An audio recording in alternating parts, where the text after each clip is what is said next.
Quero lhe convidar para abrir a palavra do Senhor comigo, Evangelho de João, no capítulo 5.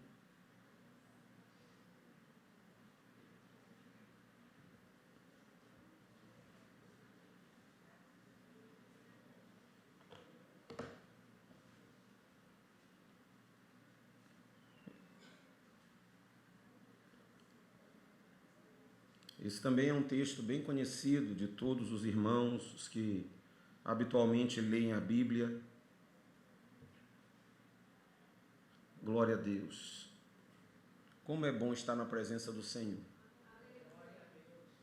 Às vezes eu vejo que alguns irmãos gostam de... O momento é tão agradável da presença de Deus que alguns gostam de fotografar, outros de filmar.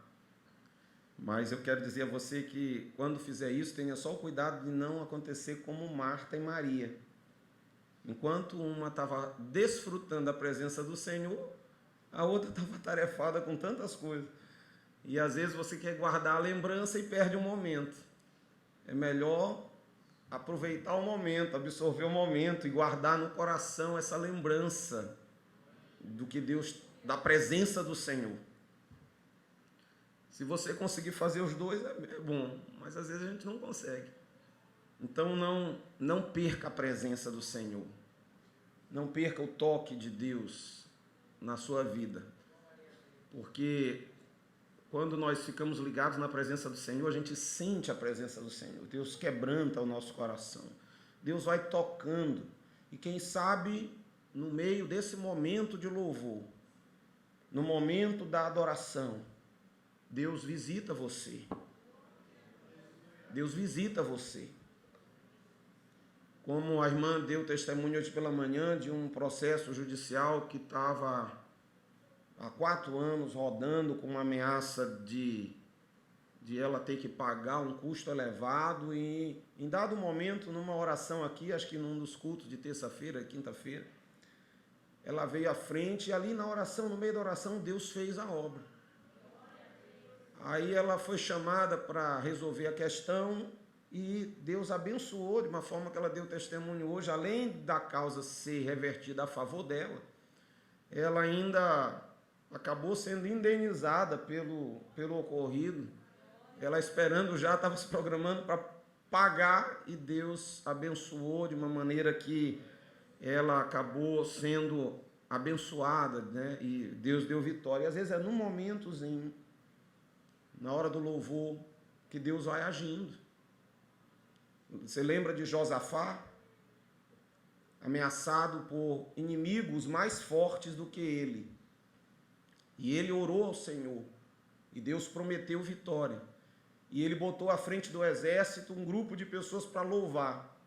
E enquanto aquelas pessoas louvavam e marchavam, Deus ia revertendo as coisas. E quando eles chegaram no lugar da batalha, já não tinha mais batalha para travar. Deus já tinha feito as coisas. Esse nosso Deus é muito bom. Deus é muito misericordioso. E eu estava meditando neste texto de João, capítulo 5. E ele conta a história de um paralítico. Quero lhe convidar para acompanhar a leitura conosco. Diz assim: passadas essas coisas, havia uma festa dos judeus, e Jesus subiu para Jerusalém. Ora, existe ali, junto à porta das ovelhas, um tanque, chamado em hebraico Betesda, o qual tem 5 pavilhões. Nestes jazia uma multidão de enfermos, cegos, coxos e paralíticos, esperando que se movesse a água, porquanto um anjo descia em certo tempo, agitando-a, e o primeiro que entrava no tanque, uma vez agitada a água, sarava de qualquer doença que tivesse. Estava ali um homem enfermo, havia 38 anos. Jesus, vendo-o deitado e sabendo que estava assim há muito tempo, perguntou-lhe: queres ser curado? Respondeu-lhe o enfermo: Senhor, não tenho ninguém que me ponha no tanque quando a água é agitada, pois enquanto eu vou, desce outro antes de mim. Então lhe disse Jesus: levanta-te, toma o teu leito e anda. Imediatamente o homem se viu curado, e tomando o leito, pôs-se a andar. E aquele dia era sábado. Por isso disseram os judeus ao que fora curado: hoje é sábado, e não te é lícito carregar o leito. Ao que ele lhes respondeu: o mesmo que me curou me disse: toma o teu leito e anda. Perguntaram-lhe eles: quem é o homem que te diz: toma o teu leito e anda? Mas o que fora curado não sabia quem era, porque Jesus se havia retirado, por haver muita gente naquele lugar. Mais tarde, Jesus o encontrou no templo e lhe disse: olha que já estás curado, não peques mais, para que não te suceda coisa pior. O homem retirou-se e disse aos judeus que fora Jesus quem o havia curado. E os judeus perseguiam Jesus porque fazia estas coisas no sábado. Mas ele lhes disse: meu pai trabalha até agora e eu trabalho também. Por isso, pois, os judeus ainda mais procuravam matá-lo, porque não somente violava o sábado, mas também dizia que Deus era seu próprio pai, fazendo-se igual a Deus. Esse texto de João, capítulo 5, até o versículo 18, é intitulado A Cura de um Paralítico, e ele aconteceu em Jerusalém. Na época, Jerusalém, ela tinha muitos portões, e os portões recebiam nomes, e era comum acontecer dos portões receberem nomes. E esse tanque de Betesda era um tanque grande, e ele na época tinha 5 alpendres, que são coberturas, uma espécie de laje que as pessoas doentes ficavam ali. O nome Betesda é, de fato, compatível com a realidade que existia ali, porque Betesda significa misericórdia, lugar de misericórdia. E ali era uma espécie de hospital. Ficavam uma multidão de pessoas, porque criou-se uma lenda entre os judeus de que aquela água do tanque ela era uma água milagrosa. E o milagre, segundo a tradição que eles cultivavam entre eles, e deixo claro que isso era uma tradição, não se sabe exatamente quando começou, mas passou a existir, e dizia a tradição que toda vez que um anjo vinha do céu, ele tocava a água e a água então se movimentava, e a primeira pessoa que ia para dentro da água era curada de qualquer doença que tivesse. E isso criou força no meio dos judeus, de maneira que aquele lugar era lotado. Era muita gente, pessoas de toda a natureza. E depois, se você que é curioso for olhar, dentre o grupo, diz aqui que haviam enfermos, cegos, coxos e paralíticos. Esse termo paralítico e coxo, ele no original quer dizer não só alguém que não pode andar, mas alguém que tinha membros ressecados. Sabe, aquela coisa que atrofiou por causa de um problema qualquer. E Jesus veio a Jerusalém por ocasião de uma festa. Não está claro também que festa era. Podia ter sido a Páscoa, podia ter sido a festa dos tabernáculos. Não estava claro, mas Jesus esteve ali. E chegou naquele lugar. Um tanque grande. Eu acho que equivale a metade do tamanho aqui da nossa igreja. Assim, em termos de área de tanque. E ficava aquele monte de gente. E essa história me chama a atenção em uma primeira coisa interessantíssima. Como é fácil as pessoas colocarem a sua fé em qualquer outra coisa quando tem necessidade. Nós vemos aqui pessoas cuja esperança estava colocada em uma história, em uma lenda. que circulava no meio do povo. Mas o que mais me admira é que não era uma lenda que circulava no meio de qualquer povo. Aquele povo era um povo conhecido como povo de Deus, era um povo separado, escolhido. Um povo que veio de uma história que não era pequena. Nós vemos que a nação de Israel carregava um legado muito forte. Eles vinham com uma história de Moisés, eles tinham uma história do Deus que abria o mar vermelho e o povo passou em seco. Eles vinham de uma história do Deus que abriu o Jordão para o povo passar. Eles vinham de uma história do Deus que derrotou Golias e os filisteus diante do povo. Vinham de uma história do Deus que abria a rocha no meio de um deserto seco para dar água para o povo. Eles vinham de uma história do Deus que mandava carne em quantidade suficiente para alimentar mais de 2 milhões de pessoas no meio do deserto.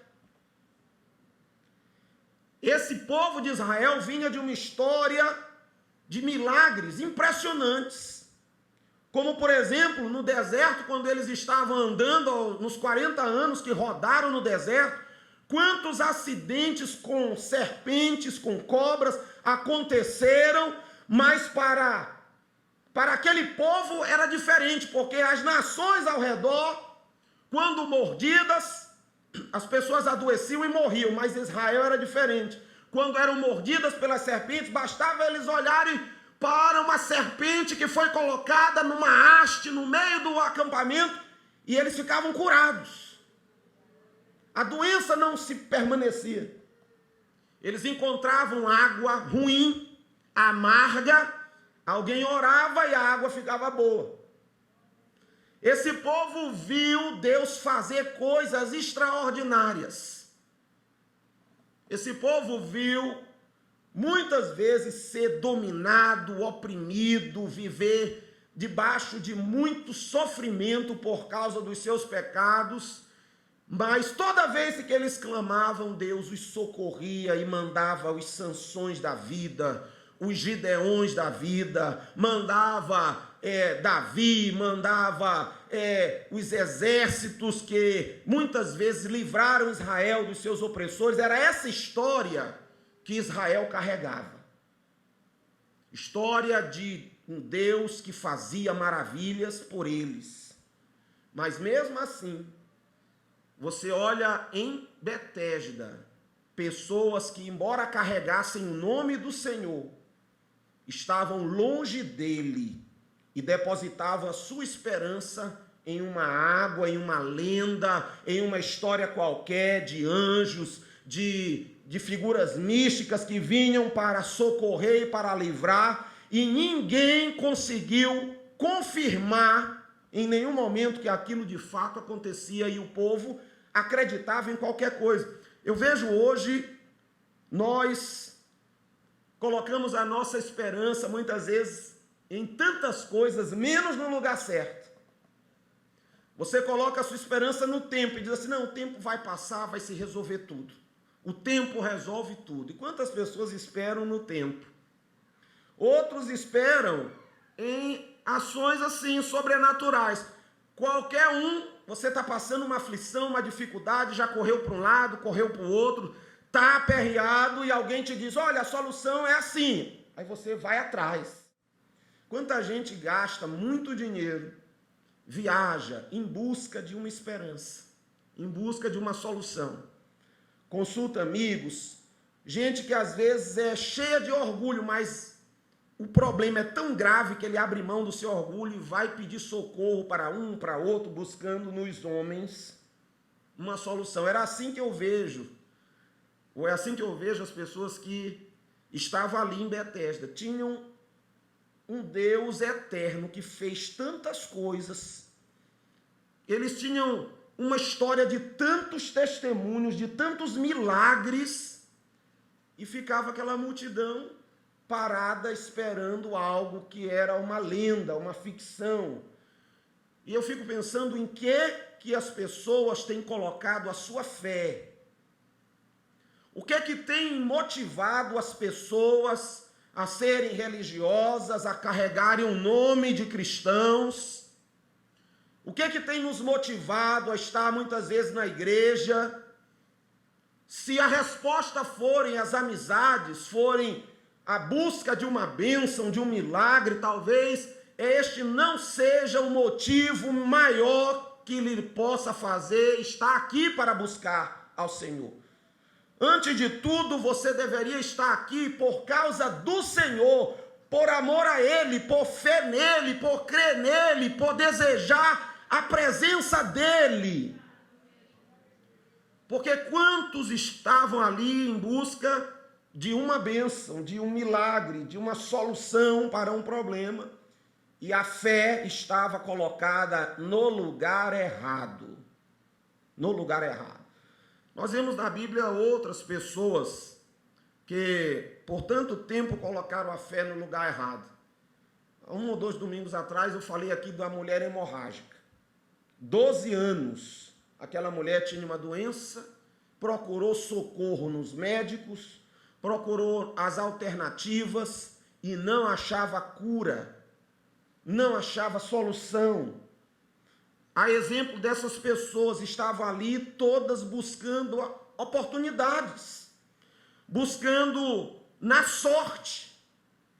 Você vê no texto que, no versículo 3 e 4, você vê que a esperança daquelas pessoas estava em um anjo que descia num certo tempo e agitava a água, e o primeiro que entrava, então, era sarado. Então, você vê esperança em coisas místicas, muitas vezes, você vê esperança no tempo, vê a esperança aqui na sorte. Se você desse a sorte de ser o primeiro, a esperança do homem, às vezes, ela é exclusivista. Ela só alcança o primeiro. Aquilo que vem de Deus alcança todos. Quantas vezes Jesus estava nas tardes, nas aldeias da Judéia e da Galileia, e ele recebia multidões gigantescas. E o texto não nos diz 1 ou 2 vezes, mas muitas vezes. E ele os curava a todos. Aí eu fico olhando no exemplo dessas pessoas e pergunto a você, onde está a sua esperança? Aonde você tem colocado a sua confiança? Aonde você tem colocado a sua fé? Aonde você tem depositado aquilo que é valioso para você? Aquelas pessoas estavam depositando tudo que tinham numa história, em algo que se criou no meio deles. Mas aí eu vejo então Jesus aparecer nesse cenário, e era em Jerusalém. E quando Jesus chegou ali, ele viu ali um homem, versículo 5, estava enfermo, havia 38 anos. Eu quero pensar com você sobre esse homem. A Bíblia não revela a idade dele, e nem tampouco diz qualquer coisa a respeito de que ele tenha nascido daquele jeito. Pelo contrário, tudo indica que aquele homem foi saudável até uma parte da sua vida. Por que eu digo isso? Porque em dado momento, no versículo de número 14, Jesus disse para ele claramente, olha, tu já estás curado, vai, não peques mais, para que não aconteça contigo coisa pior. E nós poderíamos dizer que, mesmo não estando aqui dentro do assunto que eu quero abordar, mas o pecado é sim causa de muitos males que acontecem na nossa vida. Talvez a principal causa dos males. Muitas vezes você não acha explicação. E eu não posso dizer pela Bíblia que o pecado seja, ou as doenças sejam todas oriundas de pecado. Uma vez Jesus passando, viu um cego, alguém perguntou: Senhor, e esse aí? Foi ele que pecou ou seus pais para ele nascer cego? Jesus disse: não, nem ele nem os pais dele. Mas ele nasceu assim para que nele se manifestasse a glória de Deus. E esse cego em particular não era nem um cego comum. Aquele cego que tinha uma córnea escura ou um problema qualquer no cristalino, que hoje pudesse ser solucionado com uma cirurgia de catarata ou coisa parecida. No original grego, aquele cego ele não tinha, era o globo ocular. Ele nasceu sem o olho mesmo, não havia formação da estrutura do olho. Jesus foi lá e curou. E ele veio crescer um olho novo nele. Melhor do que o seu, que já está precisando de óculos, e do meu também. Jesus curou aquele homem, mas disse: não foi pecado, ele nasceu assim para que nele manifeste a glória de Deus. Mas no caso do paralítico de Betesda, algo aconteceu na vida daquele homem. Ele, até certo momento da vida, é provável que tenha sido um homem normal. Talvez ele tenha trabalhado como eu e você trabalhamos. Talvez ele tenha constituído uma família como eu e você constituímos. Quem sabe aquele homem brincou com seus filhos. Naquela época não tinha futebol, mas se fosse hoje, equivaleria a você jogar bola com seu filho, você brincar de correr com ele. Aquele homem fez aquilo ali.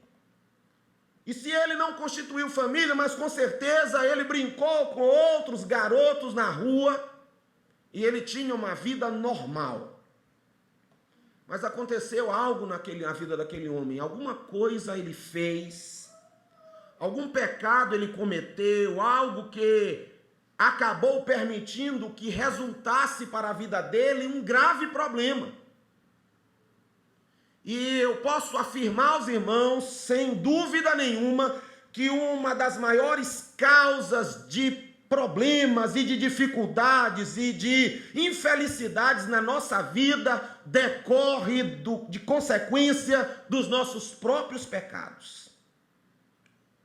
Os irmãos, na escola dominical, estão estudando sobre Davi, sobre Saul. Eu quero até dizer aos irmãos que a escola dominical está uma benção. Está uma benção. Vocês deveriam fazer um esforço para estar aqui na escola dominical. Mas enfim, Davi, quem acompanhou a história dele, leu o livro de Samuel, como a gente pediu, já deve estar terminando o livro de 2 Samuel, sabe que Davi teve um reino, iniciando um reino muito próspero. Davi tinha um reino abençoado.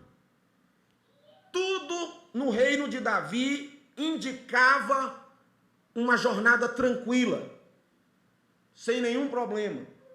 Vitórias, conquista dos inimigos, família feliz, expandindo a área da nação, respeitado pelos de Judá, pelos de Israel, unificou, estava tudo bem. Até o dia que Davi resolve pecar. Eu digo resolve porque o pecado não é algo que aconteça por acaso. O pecado é um ato voluntário, meu e seu. O homem peca quando ele é atraído e engodado pelos seus próprios sentimentos maus. E a escolha do pecado é humana. Jesus disse: vigiai e orai para que não entreis em tentação. Uma vez, Deus recebendo os sacrifícios e as ofertas da primeira família sobre a terra, Adão, Eva, Abel e Caim. Ele recebeu a oferta de Abel, mas a de Caim não recebeu. E quando Caim demonstrou insatisfação, porque Deus não aceitou a sua oferta de qualquer maneira, Deus disse para ele: olha, o pecado está à porta, mas sobre ele tu deve dominar. Foi o que ele disse para Caim. E ao longo das Escrituras nós entendemos que o pecado é uma decisão humana. Porque sempre com a prova, com a luta, Deus também manda livramento, para que você não diga, pequei porque não teve jeito. E a Bíblia é clara em nos dizer que ninguém será inocente diante do Senhor, chegará diante dele para dizer, Senhor, eu pequei por culpa de A, de B ou de C.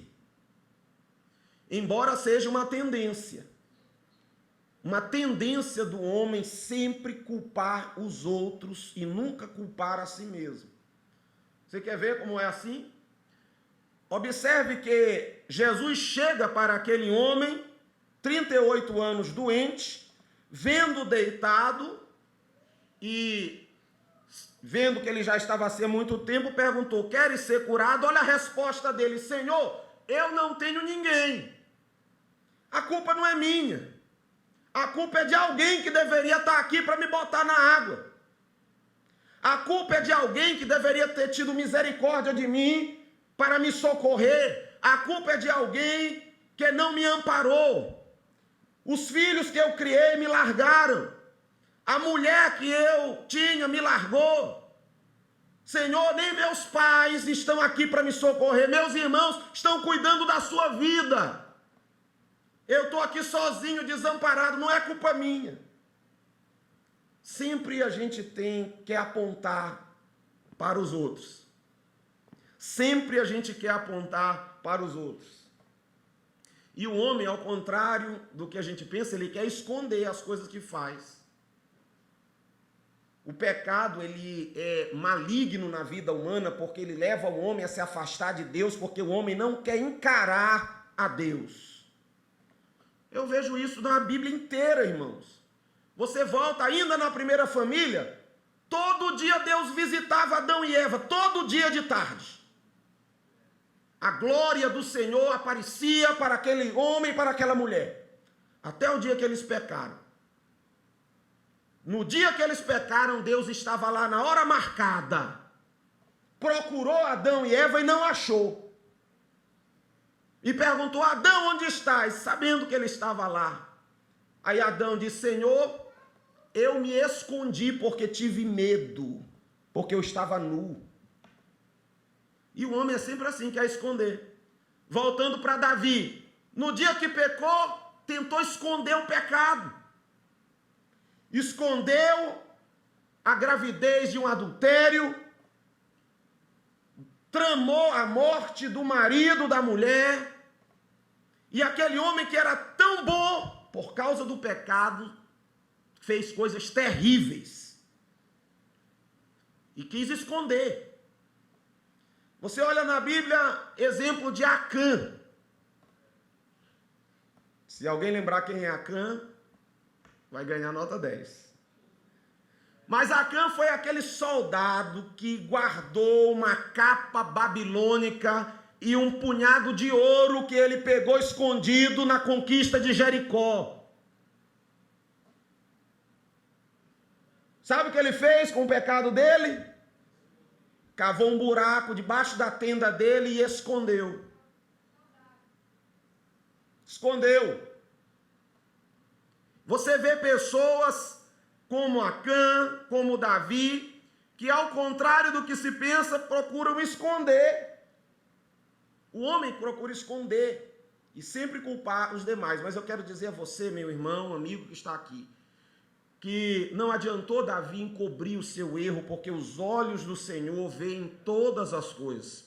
Não adiantou Acã esconder a sua culpa lá debaixo da terra, debaixo da sua barraca. Não adianta, porque os olhos do Senhor cobrem todas as coisas. Eu vejo aqui, quando Jesus chegou para aquele homem, Jesus vendo-o deitado, preste atenção no versículo 6, sabendo que já estava assim há muito tempo. Ninguém falou para Jesus. Ninguém cochichou para ele. Olha, aquele ali está ali há 38 anos, aquele outro. Ninguém cochichou para ele. Você erra se pensa que Deus não olha para você. Você se engana se pensa que Deus não vê o que você faz. Você se engana se pensa que Deus não conhece os teus sentimentos, os teus propósitos, a tua sinceridade, o teu amor. Hoje mesmo tratávamos sobre isso, de como Deus age em nossos propósitos de forma tremenda. Davi desejou edificar uma casa ao Senhor. E quando Deus viu nele aquele propósito, Deus então manda o profeta dizer para ele: tu não vai construir casa para mim. Eu é que vou te estabelecer. Eu é que vou abençoar a tua casa e a tua descendência, e não faltará rei que governe, que seja descendência de Davi. Aí, por causa de um propósito, Deus abençoou Davi. Salomão, depois dele, a mesma coisa. Deus apareceu a Salomão em sonho e disse: pede o que queres. Aí Salomão fez um propósito: Senhor, eu não quero riqueza, nada, eu quero sabedoria para governar o teu povo. Deus olhou para ele, olhou o propósito dele e disse: eu vou te atender. Vou te dar sabedoria como ninguém jamais teve, nem antes nem depois de ti, e vou te dar o que tu não me pediu, riquezas. Você olha a história de Salomão e vê como foi impressionante. Os reis vinham de longe para olhar o governo de Salomão, como a sua administração era eficiente. A rainha da Etiópia veio, quando chegou, ficou deslumbrada. Viu as fardas, viu a decoração, viu a organização, ouviu a sabedoria de Salomão, ela ficou extasiada. Ela disse: olha, falavam de ti, mas nunca imaginei que era dessa forma. Mas Deus fez isso com Salomão por honrar um propósito, porque o homem olha o exterior, mas Deus olha o coração. E estas palavras foram ditas por Deus para Samuel quando foi ungir Davi. Porque os irmãos de Davi eram grandes, fortes, aparentemente mais capazes. E Samuel quis escolher algum daqueles que a aparência mostrava. Mas Deus chamou a atenção dele e disse: olha, Deus não vê como vê o homem. O homem olha o exterior, mas Deus vê o coração. Se você diz: ah, pastor, isso era no passado, mas um dia Jesus estava na igreja, assim como nós estamos hoje, na sinagoga em Israel, e era momento de ofertar. E Jesus olhava as figuras mais ricas da cidade, que vinham imponentes, e traziam consigo suas ofertas que chamavam atenção, uma grande soma, sacos de dinheiro, e traziam e faziam aquilo porque numa sociedade religiosa, quanto mais religiosos eles se demonstravam, mais eles eram bem vistos. Então, chegavam com aquela grande quantidade de coisa para ofertar lá na frente, para todo mundo olhar e dizer: aquele ali merece aplauso, aquele ali coopera, ele é um homem cooperador, um homem bom, um homem íntegro. Mas para os irmãos verem como o nosso coração consegue ser falso. A gente aparenta uma coisa, mas lá no íntimo é outra. Aí Jesus, no meio daquele povo todo, no final vem uma vozinha. A Bíblia não descreve ela, mas eu penso que era uma mulher baixinha. Eu penso. Aquela senhora já idosa, que já anda um pouco curvada, com uma certa dificuldade. E o que ela tinha na mão, irmãos, dava para esconder entre 2 dedos. Eram as moedas de menor valor no sistema financeiro da época. Ela era tão pequenininha que acho que não tinha 1 centímetro. Sabe essa moedinha que a gente tem hoje de 1 centavo? Que você às vezes não quer guardar para não pesar. Aquela mulher vinha com 2 moedas daquele tamaninho, pequenininhas, e aquilo era tudo que aquela mulher possuía. Se aquele dinheiro desse para comprar um pão, era o que ela teria para se alimentar. Mas diferente da multidão de Betesda, aquela mulher sabia quem era o Deus que ela servia. Enquanto os doentes de Betesda confiavam no anjo, no tanque, o que quer que fosse, aquela mulher confiava era no Senhor. E ela veio trazendo tudo o que ela tinha para ofertar ao Senhor. Aí Jesus vira para os discípulos e diz assim: olha, vocês estão vendo aí? Vocês sabem quem foi que deu a maior oferta de todas essa noite, ou essa tarde, ou essa manhã? Normalmente os cultos eram nos sábados, pela manhã, nas sinagogas. E talvez alguém tenha perguntado assim: foi irmão Tiago. Não, foi irmão Firmino. E Jesus disse: não, foi aquela viúva ali, que ela só deu 2 moedinhas. Eles se espantaram: como é isso, Senhor? Aí ele disse: esses aí deram o que sobrava. Esses aí deram o que estava faltando, o que estava sobrando para eles. Você sabia que tem muita gente que oferece para Deus só o que sobra? O que sobra do tempo é o que oferece. O que sobra do dinheiro é o que oferece. O que sobra da dedicação, do trabalho, só oferece para Deus as sobras. Olha, irmão, não queira ser assim. Porque Deus não vê como vê o homem. Pode ninguém saber, mas Deus conhece o teu coração. E Jesus, ele conhecia a vida daquele homem e ninguém precisou falar nada para Jesus, porque ali quando ele chegou, ele já sabia que aquele homem estava assim há muito tempo. Aí vem a pergunta curiosa do texto, versículo 6. Queres ser curado? Você perguntaria isso para alguém que tivesse com uma perna seca e torta diante de você? Pergunte se você tivesse uma oportunidade de estar num hospital assim, com pessoas com doenças graves e sabidamente complicadas. Por exemplo, um Aldenor Abelo, um hospital que tem pessoas com diagnóstico de uma doença que é normalmente incurável. Na maioria das vezes vai resultar na morte daquelas pessoas. Você chegaria para uma pessoa ali e faria uma pergunta dessa: tu quer ser curado? Você teria essa ousadia de perguntar isso?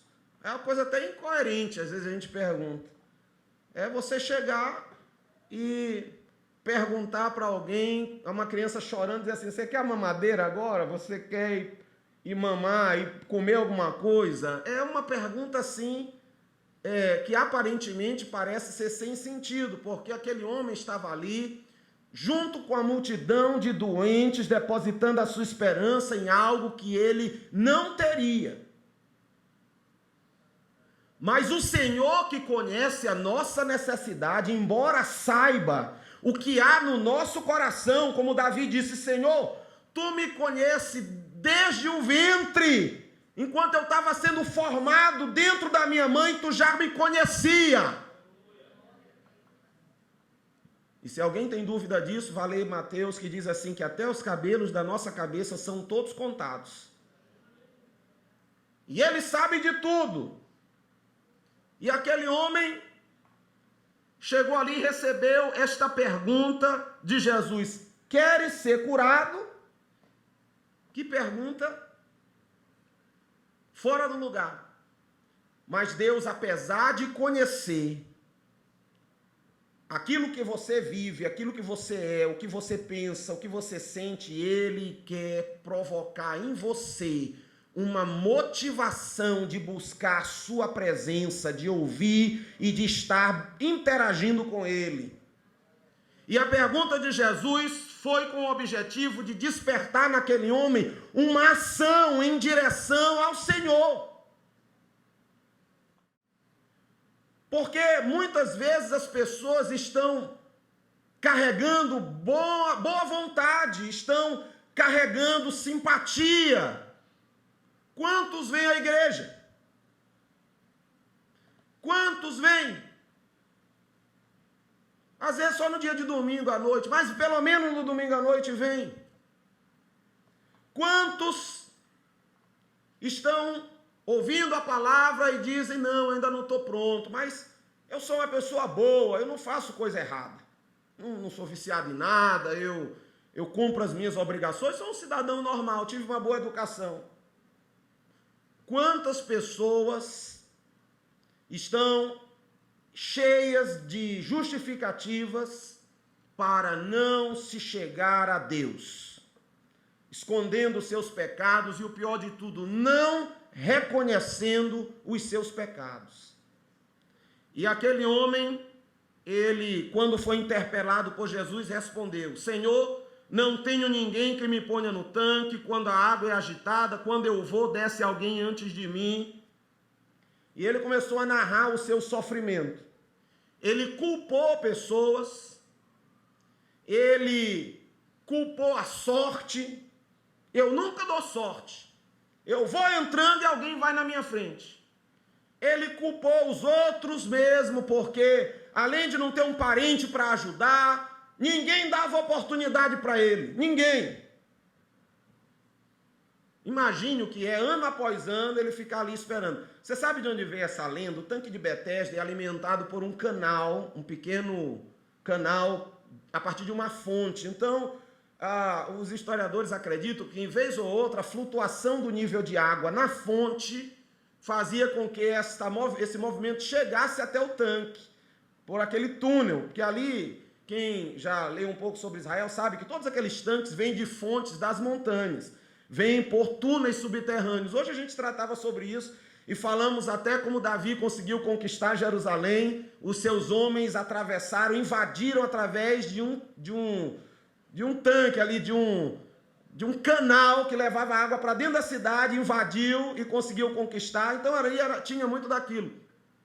Então aqueles homens estavam ali, botou culpa em tudo, porque confiava em coisas que não tinham valor. Então culpou os homens, culpou a família, mas nunca reconheceu o seu próprio pecado. E aí Jesus virou para aquele homem e parece que, ignorando toda a narrativa dele, Jesus simplesmente lhe disse, olha, levanta, toma o teu leito e anda. E eu quero dizer a você que a misericórdia e o amor do Senhor são tão impressionantes, que para Deus não importa o tempo, para Deus não importam as consequências, ou não importa a condição em que nós estamos, não importa como nós chegamos, o fato é que se nós estamos na presença dele, Deus pode mudar tudo. Deus apaga o tempo de sofrimento, reverte a situação, Deus cura a tristeza, Deus dá livramento, muitas vezes por caminhos que nós nunca imaginamos.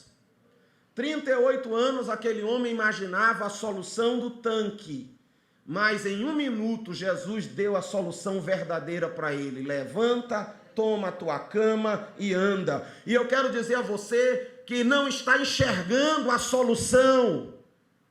Olha para Cristo, olha para Jesus, Ele é a solução que você precisa enxergar. Porque ao invés de você concentrar a sua fé no tempo, nas pessoas, colocar a culpa em um e outro e ficar se debatendo, apenas ouça a voz do Senhor. Apenas atenda a voz do Senhor. Creia. A voz do Senhor, ela produz um ato de fé no homem. Imagine, 38 anos, um homem com os pés ressecados, acho que perdeu até, não sabia mais nem andar. Acho que deveria até ter esquecido como é que se anda. E aquele homem poderia ser como muitos, a quem é pregado o evangelho, a quem é dito Jesus salva e liberta e cura, Jesus é a única solução, é o único que perdoa o pecado, que muda a vida, tudo isso é anunciado. Mas aquele homem poderia ter recebido a palavra e dito, Senhor, nunca mais andei, como é que eu vou andar agora, Senhor? Jesus virou para ele, toma o teu leito e anda. Ele podia ter colocado uma dúvida na palavra de Jesus. Ter dito não vou fazer, não posso, não tenho condição. Mas aquele homem simplesmente ouviu a palavra e creu. E aí ele simplesmente olha para as suas pernas, aquilo que estava ressecado tinha voltado ao normal. O pé que era torto voltou para o lugar. E ele não quis saber o quanto ele estava, o quanto tempo ele estava naquela condição. Simplesmente aquele homem levanta, enrola a sua maca, a sua esteira, bota debaixo do braço e sai andando na frente de todo mundo. Você tem ouvido a palavra, você muitas vezes é amigo do Evangelho, você já até aceitou Jesus alguma vez na sua vida, carrega consigo o nome de cristão, mas não está na presença do Senhor, não tem carregado uma atitude de fé que demonstre que você realmente serve a Cristo. Deus olha para você e não vê em você algo real, algo verdadeiro, porque você vem carregando às vezes consigo uma aparência, mas lá no íntimo seu coração está longe do Senhor. Mas essa noite eu quero te fazer uma proposta. Eu quero te propor tomar uma atitude como aquele homem tomou. Ignore o tempo, ignore os danos, ignore o sofrimento, ignore as pessoas que lhe magoaram, ignore a culpa que você tem jogado em alguém e simplesmente creia. Levante-se e ande na presença do Senhor. Levante-se para caminhar na presença do Senhor. E não só tome aquela decisão ali na hora, mas continue servindo ao Senhor, porque depois de algum tempo Jesus encontra aquele homem curado, desfrutando da bênção de Deus, e o Senhor diz para ele: agora tem cuidado, continua a tua caminhada, mas não peques mais, para que não te suceda uma coisa pior. Em outras palavras, Jesus está dizendo: vem, toma uma atitude, anda na minha presença e permanece firme para que tu não caia de novo.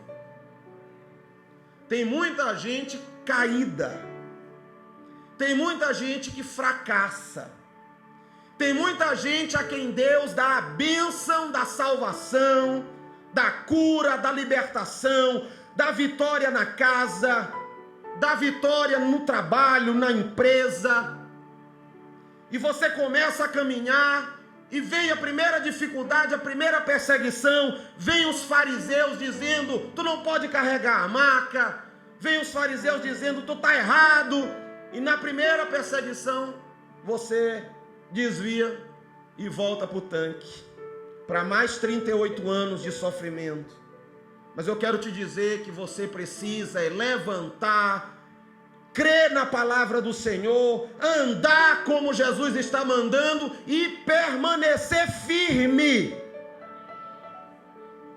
Não adianta toda vez: hoje eu vou me reconciliar, e vai pecar. Você está carregando para si uma grave consequência. Mas é hora de nós, irmãos, tomarmos uma posição firme como aquele homem tomou. De, apesar de uma história de sofrimento, de dor e de crença naquilo que não era real, quando aquele homem ouviu a voz de Jesus, ele creu naquele que era real. E a vida daquele homem mudou. E ela mudou e ele permaneceu fiel até o fim.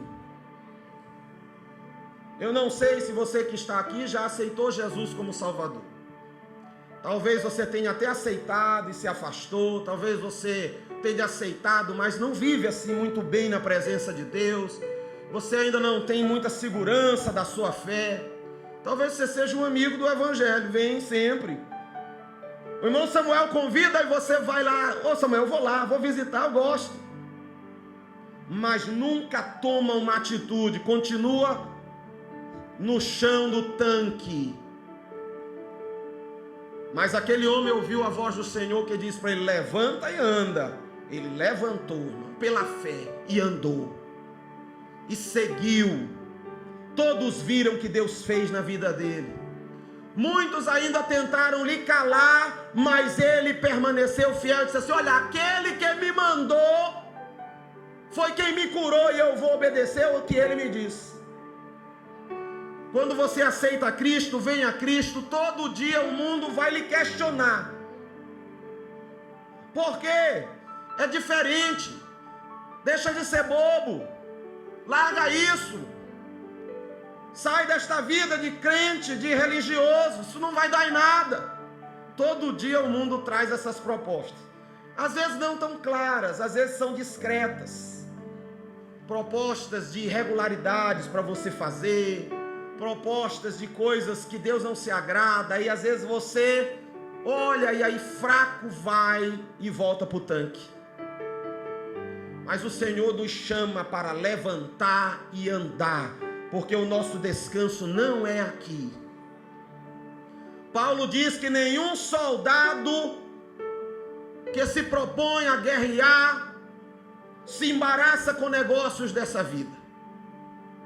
Ele ainda diz mais: eu faço uma coisa, irmãos, deixo para trás as coisas que passaram e prossigo para o alvo, para o prêmio da soberana vocação de Deus em Cristo. Se você quiser comparar Paulo era um homem que não parava de andar, ele andava, a vida cristã dele era movimento. Ele não parava para ouvir o conselho do ímpio, ele não se sentava com escarnecedores. Paulo seguia como aquele paralítico seguiu. Por que você vai ficar parado? Por que você vai voltar para o tanque, irmão? Eu quero lhe convidar a ficar de pé.